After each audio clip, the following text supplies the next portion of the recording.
has become an important webinar from the point of view that Canadian government has introduced some new changes in the express entry and federal skilled workers program.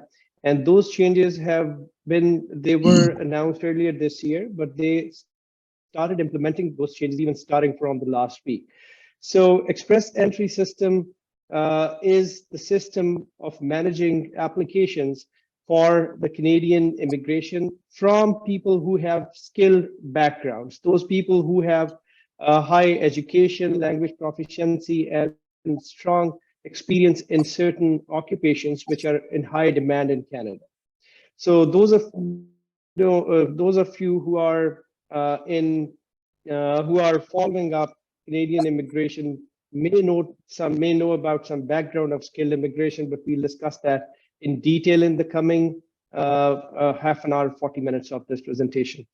Now, this presentation is meant to explain the express entry system, which is in place to attract foreign skilled workers, foreign trades professionals, or those foreign nationals who somehow got Canadian work experience, and they are either inside Canada or have just left Canada and they are interested in migrating. Georgina gave a very generous introduction for me, and I'm grateful. This slide was introduced before, was inserted before I knew that Georgina would be introducing me so well. So most of it is duplication, but I would only like to explain that I'm also admitted in Pakistan. I got educated in law in 3 different countries, including Pakistan, in the US, and in Canada. And I am admitted in several jurisdictions as well.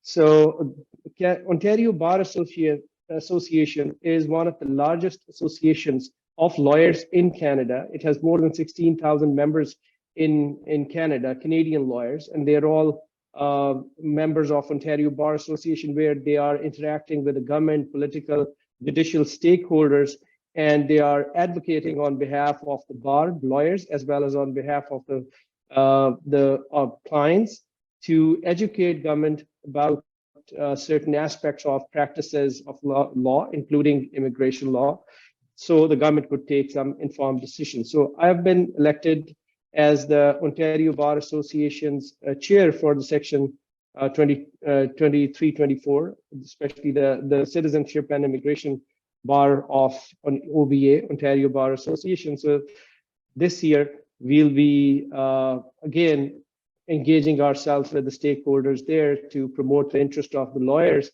and our clients. Of course, many of you who would be interested in coming to Canada. I remain on policy committee. I served in public sector. I served in multinational sector. So I bring in the perspective from different angles, from different spaces. Serving in public service and government, when we are dealing with the IRCC and immigration authorities, we are interacting with the government stakeholders. So understanding their mindset is important when you are pleading your cases or when you're representing clients to the government decision makers or the appellate authorities. I have background in multinational sector, where you understand how the multinational companies work, how the sales departments and finance and accounting and public affairs and corporate communication work. So many of the clients, most of the clients rather, come from business background or business employment background when they are looking at employment. Yes, there are a few who are coming from the government background, but if you have served in the corporate sector yourself as one of the corporate employees, you know the perspective of those clients as well. So it becomes very easy for us, for me specifically, that having a background in government and having a background in private sector helps me in pleading the cases effectively for my clients before the authorities. Similarly, I've practiced law in other jurisdictions. Sometimes clients are coming from underdeveloped countries where they're totally different system of taxation, and there are problems related to documentation or lack of documentation in those jurisdictions. So I'm admitted in those, like in Pakistan, in Karachi, in Lahore, I have practiced law as well. So you know that perspective as well. Then, of course, practicing as a Canadian law gives you the first-hand information of what's happening on the scene, compared to someone who is not a lawyer and someone who portrays to be an agent or a consultant, but he doesn't have that depth of understanding the legal issues, and he or she doesn't have the face to take it to the immigration authorities to plead the case effectively. All right, now, one disclaimer I wish to give, because we'll be discussing some general information during this. In the Q&A session, the floor will be open to those participants who have any general questions here. But please keep in mind that this is a general discussion. Nothing said or discussed during this should be or construed as a legal advice. Everything is general in nature. If you have some specific issues, I would not encourage you to discuss your private personal information during this session, because this is a public session and there are people who will be listening to you. We may be recording this session as well, and then later on sharing it on our different platforms. So if there's any specific issue, I would request that you schedule a formal legal consultation, which is confidential, and then you could exchange your information. Similarly, any advice or any discussion held here must not be taken as legal advice, because it's nobody will be assuming responsibility. We need far more information and a deeper questioning and in-depth analysis of someone's background and case to suggest anything which is legal, or which could be illegal in nature, or could be construed as a legal advice. Now, coming back to the express entry system, as previously in the introductory comments I shared, that express entry is an online system to manage applications for economic immigration programs. And there are three main programs which are operated or which are managed through this system. First is Federal Skilled Workers Program. Federal skilled workers are those people, those of you who have never been to Canada, but they have been working as in public or private sector, or in multinational corporations. They have certain minimum educational background. For example, a bachelor's degree in their own country, which is equivalent to a bachelor's degree in Canada. Those people who have high language proficiency, there's a minimum score for those people, like CLB6, which you can say it's across the board, a 6 in all English language test attributes like reading, writing, speaking, and listening. So those people who have been working abroad for a minimum of 1 year, have a minimum bachelor's level education, who have minimum language proficiency, they could, and a couple of other factors, they could qualify as Federal Skilled Workers Program and participate in this program. The other people who could be processed through this system are Canadian experience class people. And these are those people of you or otherwise who have been to Canada, who have either studied in Canada, and they have got an opportunity to work in Canada for at least a year. Those people may also apply for Canadian permanent residence or immigration under the Canadian experience class. Federal Skilled Trades Program. This is the program through which skilled trades persons like plumbers and chefs and cooks and welders, those people who possess certain skills, trades, some training in those trades, they have some language of proficiency which is lower than the Federal Skilled Workers Program language proficiency, but they may also participate in the program. The number of people taken every year may vary a little in Canadian experience and Federal Skilled Workers Program. So the Federal Skilled Trades numbers are lower compared to the other two classes, but all these three programs are operated through the Express Entry system. Now, Express Entry system, as I indicated, is a system in which you apply to the Canadian authorities for Canadian immigration. It's a two-step process. And first, you express your interest. If you meet certain minimum criteria and have evidence of, say, language proficiency and your education, you may be able to initiate the process, which is called expression of interest. Later on, you are selected on the basis of your scores, which is determined through a totally different system called comprehensive ranking system, and the top candidates are taken in it. We'll come to the details and mechanics of that, the draws and how the EOIs are submitted and what happens there. But before that, I would like to touch upon the benefits of Express Entry system. What are the benefits which this system brings in? Now, coming to the benefit, the first benefit is fast processing times. Those of us who are aware of the skilled worker application process, which was prevalent before 2015 or earlier, know that people were rated even in that system based on their age, their education, their experience, their language proficiency, adaptability, job offer, etc. But there was only one grading system. Anybody who could secure minimum of 67 points through that system could apply for Canadian immigration. I'm talking about like 2010, 2011, and so on. So those people would be selected based on those 67 points. They would assemble their application, submit their application to Canadian immigration authorities at that time, and then would get into the queue to be called or to be granted permanent residence. A few of the countries, a few of the people, for a few of them, it would take 3 years. For others, it would take 5, 6, 7 years. But ultimately, if the all information which they provided in their application was verified and they were admissible to Canada after background checks, everyone, like most of the people could make it most of the eligible candidates with truthful information and evidence of that could make it and become permanent residents. Now, the government introduced this system, express entry, with the promise that the processing of applications will be faster, unlike the precursors or predecessors of the system, where it could take years, 5 years, 6 years, 7 years to get approved for Canadian immigration. And then after, say, 6, 7, 8 years, sometimes lot of things would have changed in your life and you might not be interested in coming to Canada, or it may not be as useful for you. So they introduced the express entry system with a promise that anyone applying through the system and all those strong eligible candidates who are able to make it could even immigrate within a period of 6 months. The timeline given by the government was that in 80% of the cases, they would be able to process cases within 6 months of submission of final PR application. So this system has fast processing times. Of course, there are variables like COVID came in, it affected the timelines. Similarly, if you have some issues in the background, if you have lived in several countries and background checks have to be done in multiple jurisdictions, it may take some time. If government needs some further clarification, it would take more time. Then there's 6 months. Certain countries like the Western countries, the processing is faster because they're more documented. There's more effective mechanisms for the background checks.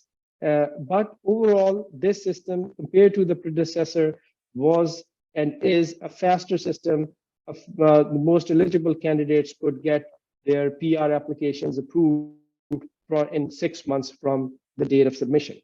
Second advantage of the system is that this is a very streamlined application process. It's all electronic. Everything is done online. Even if you engage a law firm like ours, we'll take the initial approvals from you, authorizations from you. We take information and your documentation, and then we are handling the information. Everything is done electronically. There's no physical part of this application process as of now. Yes, if there's a need for an interview, then the government may call you in person in the nearest consulate and interview could be held there. Otherwise, you could sit in your country and everything could be done electronically and you may become a permanent resident of Canada. The application process is integrated and it's a streamlined process. It's done through the portal of the government or through your authorized lawyer's portal or authorized representative portal. 3, a comprehensive ranking system. The main scoring system through which the candidates are selected is called comprehensive ranking system. The ministerial instructions, they give the details of how people would be allocated score, but the basic factors in allocation of scores are your age, your education, your experience, your language proficiency, your adaptability, which may include your spouse's language proficiency, education, if you had ever lived in Canada, and other factors, and job offer. Now, if you have strong profile and you are a younger person like 27, 28, 29 years old, you get the highest points for your age. If you are 45 and above, you get the lowest points, or you may not get any points after 45 years of age. And the rest of the age brackets, they are allocated points according. So you are given the points in comprehensive system according to your age bracket. The younger you are, more points you are able to grab. Similarly, education, you're able to get points based on your education. The highest points go to the PhD holders, then next highest to the master's degree holders, and so on, but to bachelor's degree, and bachelor's degree, and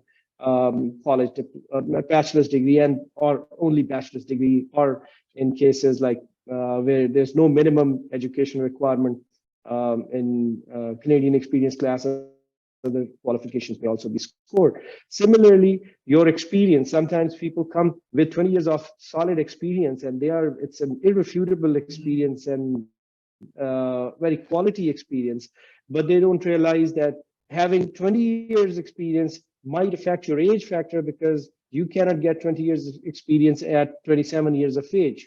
So yes, you could get high score on the basis of 20 years of experience, but you would have lost a lot of score in the age. It's all about balance. Your age should be optimal, your education, your experience should be optimal to get you the maximum points. And then all these factors, all these scoring factors based on age, education, experience, English language testing or French language testing, then job offer or no job offer, whether you have any family in Canada, your brothers or sisters, whether they are Canadian. So all these factors contribute towards the comprehensive system, ranking system. So it's more of a mathematical calculation. No one can allege bias at this stage. They're like, this person has been picked up because the officer knew him and he gave him more score, and I wasn't picked up because I didn't have nice terms when I last interacted with immigration authorities. So this is all done through the computer. You have to provide evidence of all these factors, and then your score is allocated. Now, once your score is allocated, you get an invitation to apply, and at that stage, you submit the evidence of everything which you claimed during your UI submission, and that's the time when the officer is applying his or her mind to determine the strength of the evidence which you provided. So comprehensive system gives a very comprehensive mechanism, which is even challengeable in the court if you believe that there was some error of law or there was an error of facts or determination. It could be challenged. So it's a streamlined system with a comprehensive ranking system in place to pick up the candidates who could be offered the permanent residency of Canada. This is a flexible system, which means that once you have submitted your expression of interest, you are able to change certain things in it. For the expression of interest is valid for 1 year. Once you have submitted, and if you have improved your language proficiency score, we can always update your language proficiency score, and your score, Sierra score will be adjusted accordingly. Similarly, if you started your application when you had 2 years of experience, and then during the year you acquired your experience across 3 years, you could always update this information. And if you have further improved your education, once your expression of interest is submitted, you could always update your information in that. Similarly, it is flexible in a negative sense as well. For example, when you submitted your expression of interest and your age was say 42 years, and then in a year's time you turn 43, then your score of age will be accordingly adjusted. Another factor which is a positive, which we consider a positive for this program, is access to multiple immigration programs. Like there are 3 programs, which are already managed through the system, but there is some flexibility in job and market integration that certain provinces may have access to the data in this, and they may also initiate the nomination process once you are in the express entry system. When you are submitting your expression of interest, there are certain streams, provincial nominee streams, which are aligned with the express entry system, and they may gain visibility. And if they feel that certain candidates in the pool are possess such a skill set which is required in their province, they may also start nomination process. So it's a complex thing, but you just keep in mind that sometimes provincial nomination process, where the provinces select candidates, that tops up your score in express entry. They may also have visibility, and this kind of job market integration is available in this system as well. I've already touched upon provincial nominee programs. I would summarize it a little because you might be hearing a lot about provincial nominee programs, especially if your tentative score in CRS is not high. Provincial nominee program is a program which may be available to various provinces depending on the quota allocated by the federal government to those provinces based on their skill or labor shortages or skilled professionals needs or business needs. And if most of the programs, they run their own separate application process for that. And one requirement in most of the programs is that your expression of interest is active in the federal government system. Now, those people who are nominated by the provinces, they get additional 600 points, which bumps up their score. If they are at a lower score range, getting a provincial nomination may get them a higher score in there. Now, we've already touched upon federal skilled worker program, but only a couple of things for each program I would say here. Federal skilled program is for the people who are abroad, who have work experience for at least a year. 3 years or more experience gives you more points. You're proficient in English. If your language proficiency score in English or French is lower than 6 in each band, then you may not be able to qualify. If you understand English and French and are able to demonstrate your proficiency in both of them, then you get higher score in the system. But these are the people who have never been to Canada, but they are educated, minimum bachelor's degree holders, have experience, at least a year experience, language proficiency skills. They are adaptable in the system in Canada. And if they have job offer in Canada, that also bumps up their score. Canadian experience class people, there's no minimum requirement of education in Canadian experience class, but there's a minimum 1 year Canadian experience language experience requirement as well as language requirement.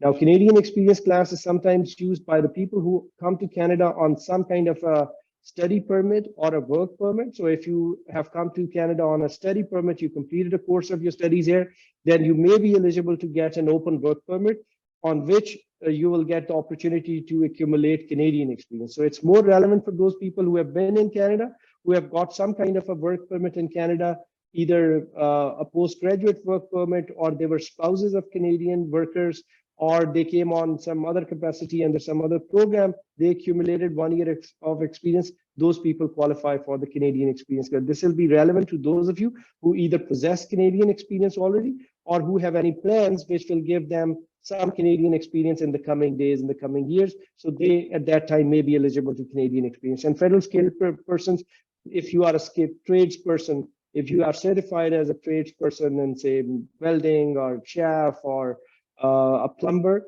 then you may be able to qualify under federal skilled worker programs. This is for the trades persons. There is some language proficiency requirement as well. How does the government determine that which are the people who are in high demand? The immigration authorities and employment and social development authorities, they have devised a system which was previously called National Occupational Classification.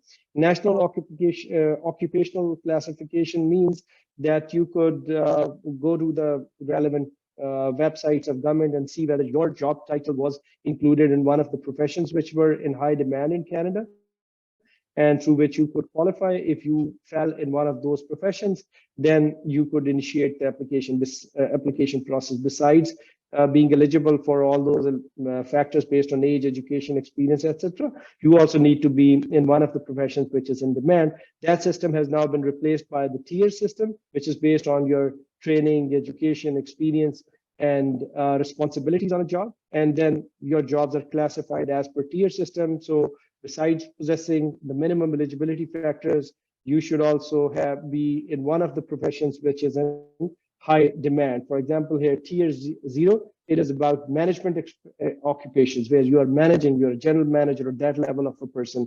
Tier 1 are those occupations where you need a university degree, for example, financial advisor, software engineer, and there are several other, and similarly tier 3 and so on. So once you decide to take the process forward, then that's the time when we'll determine whether your experience falls under one of the tier categories, and whichever it is, then we'll plan your strategy accordingly. Now, we have talked about expression of interest and how CRS scores are determined and everything, but how it works. This is the simplest diagrams I could figure out, I could make to explain this process to you. Now, how it works.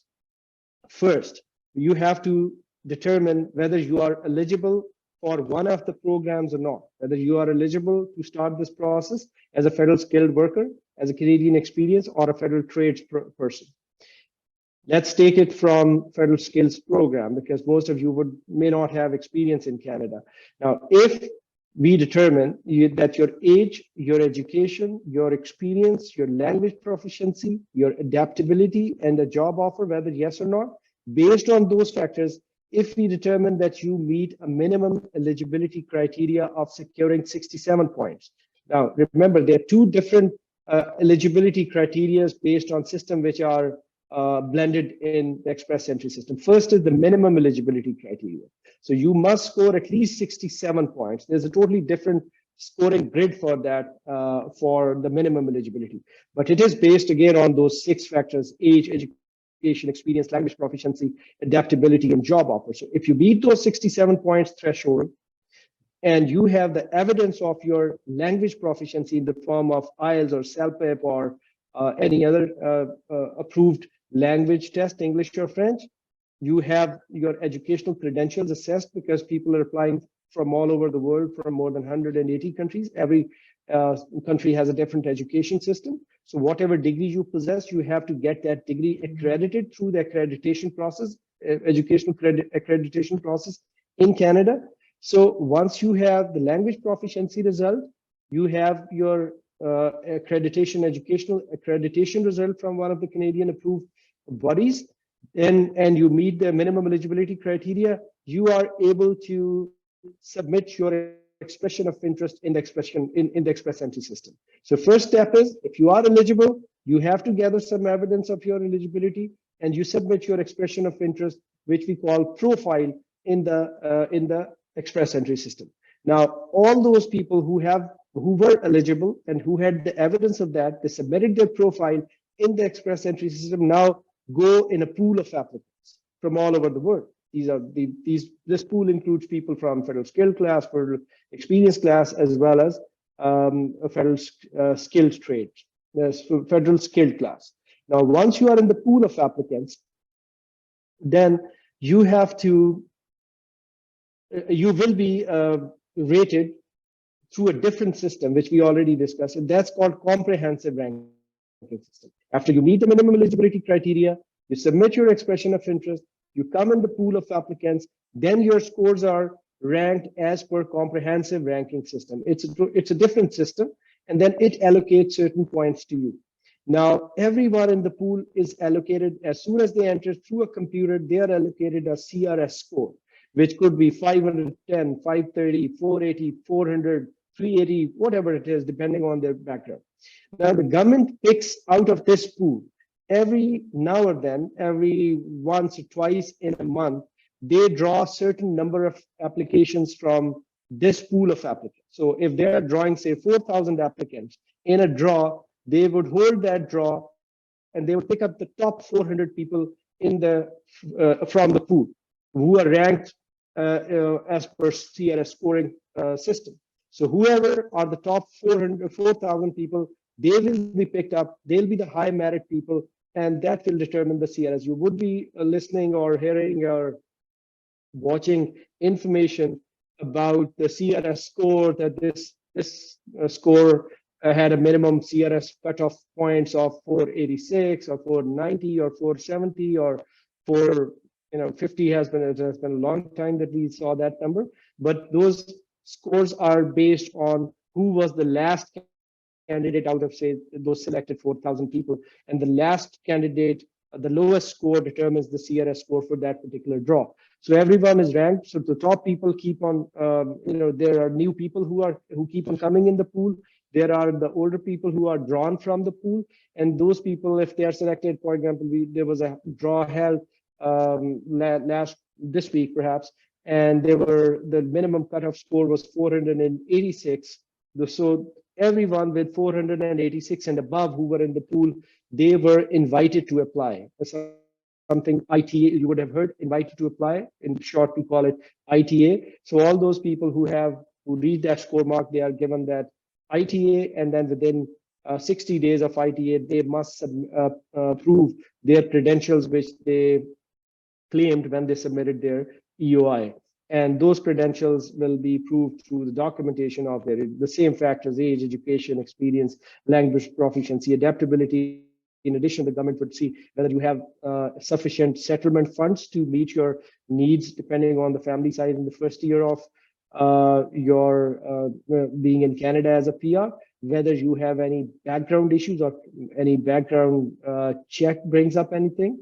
That will also determine whether you are admissible to Canada or not. If you have some criminal background or health background, or you were involved in human rights violations, things like that, then despite being on merit, despite being having provided all that information, you may be refused. But this is how this works. EOI, getting into the pool, ranked as per CRS points, top candidates are picked, they're issued ITAs, and then they are approved or refused.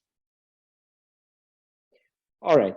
Now, after that, this is a new development. This is something which I wanted to share. In fact, in the earlier part of this year, the Minister of Immigration, he introduced a new concept and a policy that instead of holding general draws, they would also be holding some specific draws in the system. Previously, everyone in the pool with acceptable professions was there, and when they would pick up candidates, say 4,000 candidates in a draw, regardless of what the profession was, those top scoring CRS people could come. So the intake was not a control. So depending on what the mix is, it was more kind of a random. The people, those 4,000 people or 2,500 people selected would come from different professions. Now government realized that there are some needs, healthcare needs or labor needs in Canada, especially after COVID. There are some professions which are facing a sheer shortage of professionals. So government decided that instead, along with the regular draws, they may also draw people in specific professions. So if they decide that now this draw, we'll be holding a draw of say 500 or 1,000 people, and we'll only draw people who have healthcare background, then they will only look at the pool of applicants and draw those people who have a primary occupation related to health. They're doctors or physicians or nurses or physiotherapists or sonographers or lab technicians, and they will issue invites to only those people who have been in the draw. Now, first such draw has been held last week, and they picked up healthcare professionals in that draw. They invited 500 healthcare professionals, those professionals who were in the pool of applicants and they had some kind of health professional background. They were offered the invitations to apply and they'll be processed. Now, government has also announced in the coming days, they will be holding another draw, probably the first week of July, when they'll be picking up again healthcare professionals, and in the coming days from STEM background professions as well, science, technology, engineering, mathematics. And the professions picked up for selected for 23-24 are healthcare, STEM professionals, French language proficient, trades occupations, transport occupations, agriculture and agri-food occupations. So if you are in a class where you have in a profession which belongs to or falls under one of these categories, then you should consider starting your process, submitting your profile, because then who knows who will be picked up in the next draw. But these specific professions, people in these specific professions, they may have a higher opportunity of being selected in the system. Now, it often happens, like especially when you're not from an English-speaking country, you're not very highly educated, you have a bachelor's degree only, you don't have a master's degree, your education is comparatively, it's not a high scoring education, though it brings you in that pool of applicants, but you're unable to secure so much of score, CRS score, that you could be picked up in the very next draw after you submitted your expression of interest. What are the options which are available for bumping up your CRS score, or if there's no CRS score,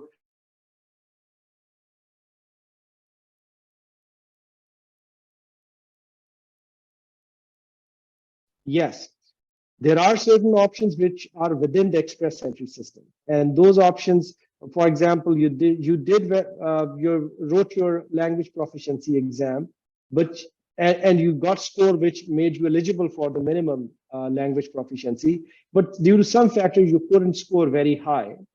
If you improve your English, if you rewrite the test and bump up your score bump up your language proficiency score, it may bump up your CRS. Second, if you were a bachelor's degree holder and it was an equivalent degree to the Canadian bachelor's degree, but you were in university, you were completing your master's degree, but you submitted your profile since you met the minimum eligibility criteria. Now you have completed your master's degree, and now you have a master's credential, which is verifiable or which you have got verified through the accreditation system in Canada, then you could bump up your score as well. At bachelor's level, you were allocated a different score. At master's level, as soon as you become a master's degree holder, your score in education will be bumped up. That will not only improve your educational points, but it could also improve your adaptability points. Skill transferability points. Skill transferability points means that if you have a master's level degree as well as your high language proficiency, you get extra points. Because now your master's level education is more transferable compared to a bachelor's degree. Now your experience is more transferable compared to your experience when you had a lower language proficiency.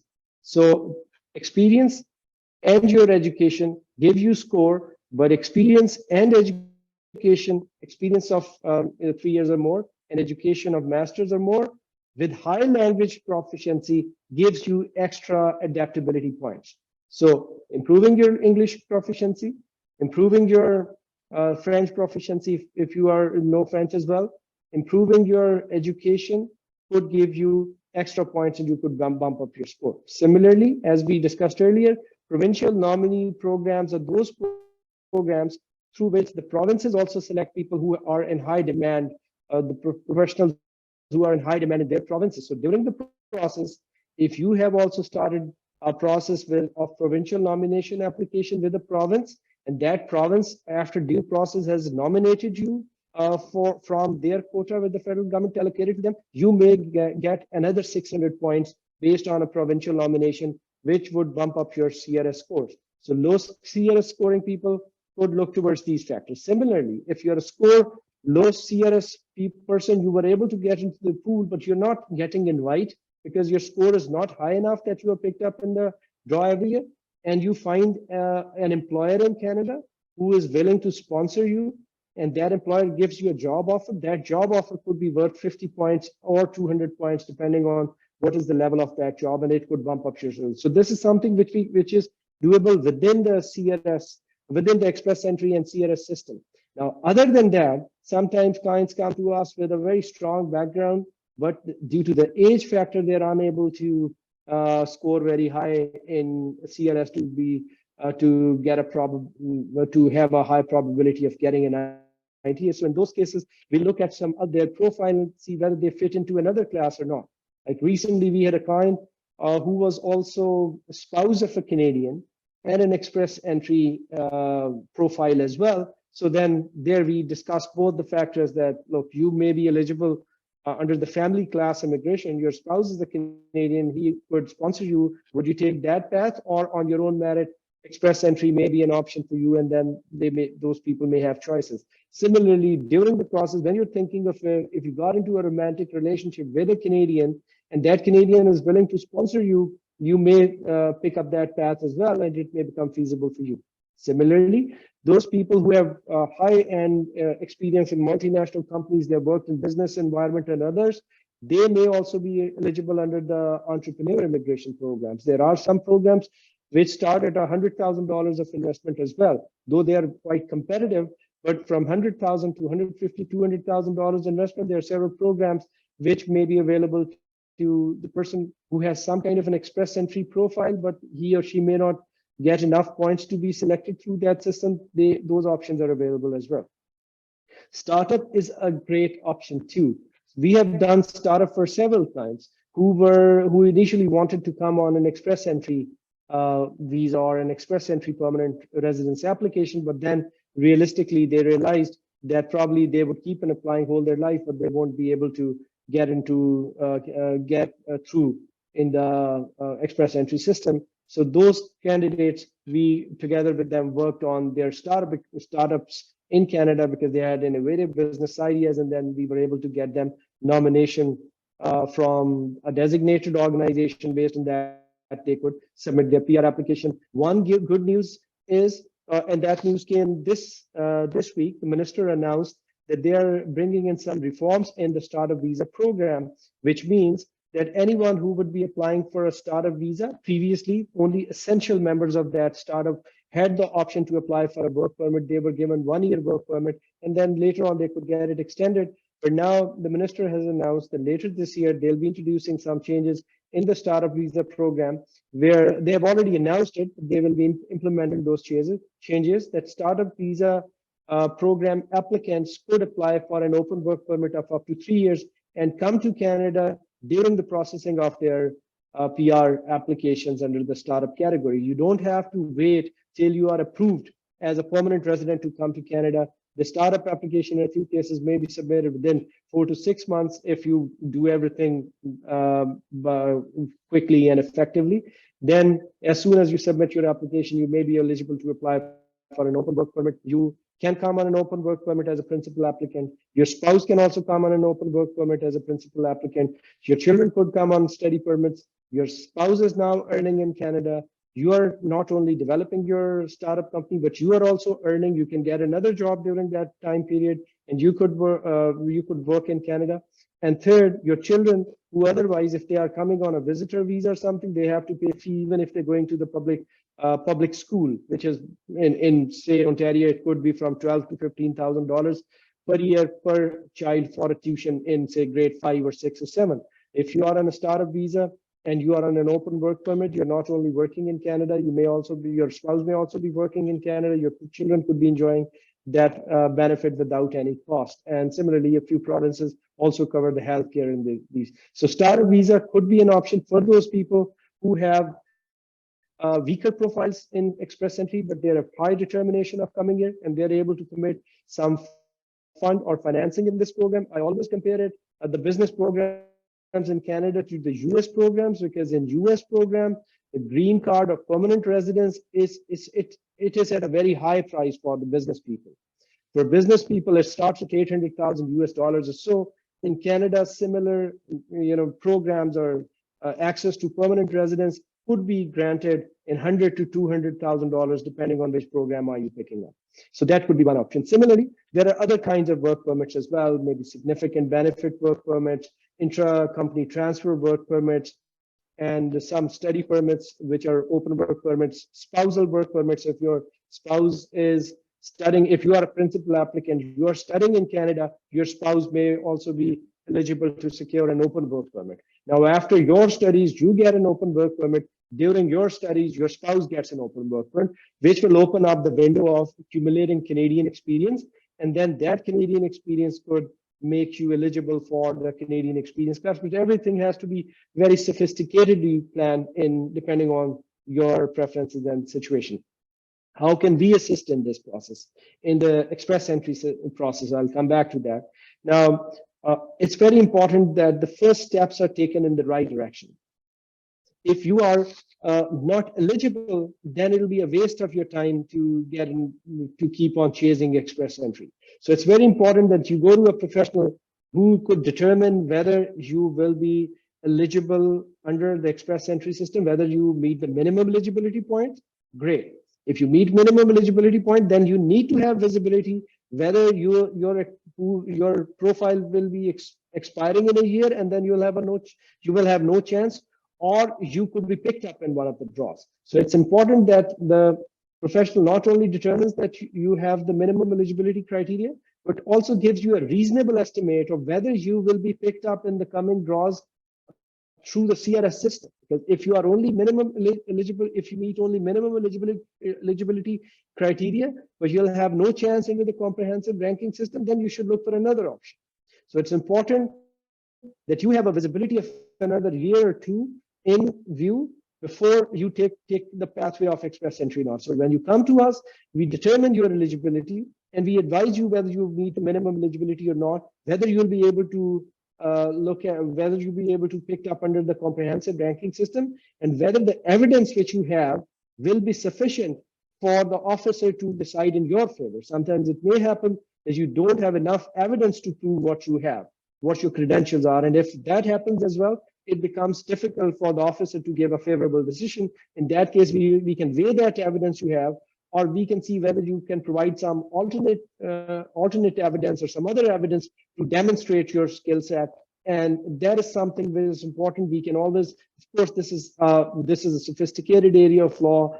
This is where we need to put in time as well. But you cannot expect that you will come to us and we'll do all this determination for you free of cost. Naturally, there's some fee associated with that, but then you will clearly know and you'll take an informed decision.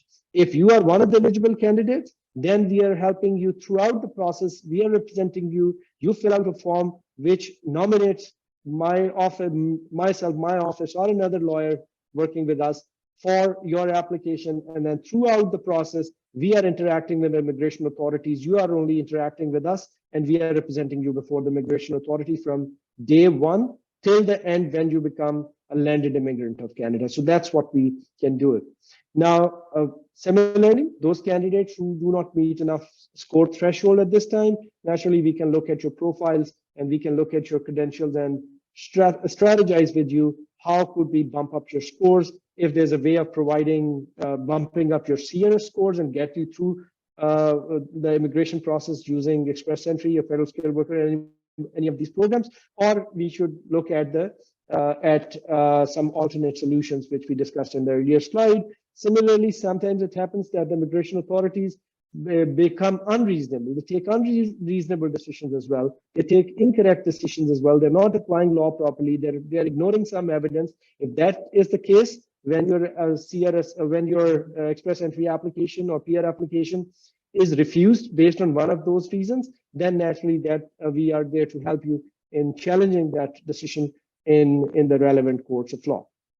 Now, I am the founder of SAMLAW. I was somebody who knew about this system, and I myself came to Canada through that system, and that is, prior to the 2015 system. So I knew how it worked. I worked in this domain specifically when I immigrated to Canada. I had firsthand knowledge as an immigrant that how could I make it to Canada? What are the challenges which we are facing? I can empathize with people who are sitting abroad in one of the turbulent countries abroad, or who are otherwise this is a peaceful country, but they're looking for opportunities for their children. I consider that those people as a little visionary people, because there are always people who are coming to me at a time when they are expecting their child to be a Canadian university in 6 months' time or 1 year. And then they have done homework. They realize that sending the child to a Canadian university for an undergrad would be a venture of 300,000 Canadian dollars or more. Then they suddenly realize that why shouldn't we do immigration at this stage? Because if we become an immigrant and if we are PRs, then our children could kind of study in Canada at a very nominal price. I would say 1/5 of the price that you pay as a foreign national.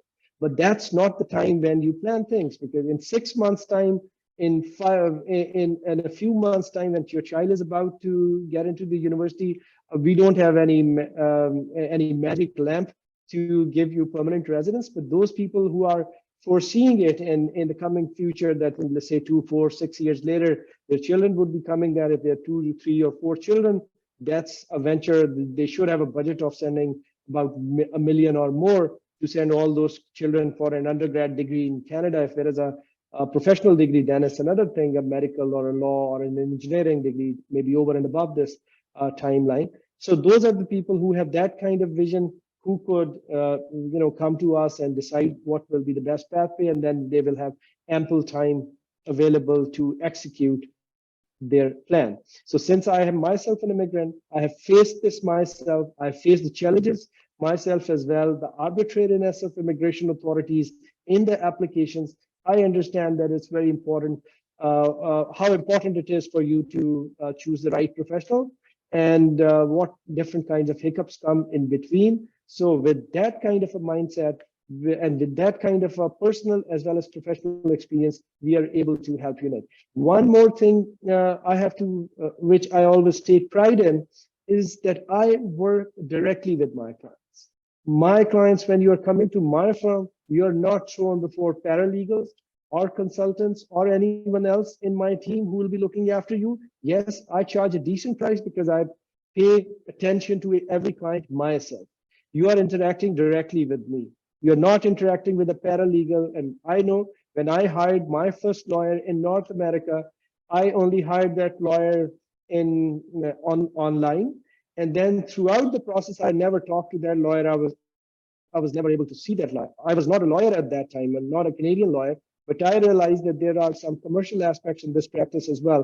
When you are dealing with, when you are attracted to a price that, all right, this is the price we are getting, you are actually paying a lot of money for the paralegal who is helping in your file, and you're not directly interacting with the file. So I take a lot of pain in interacting with my clients, providing them access to my to a direct messaging as well.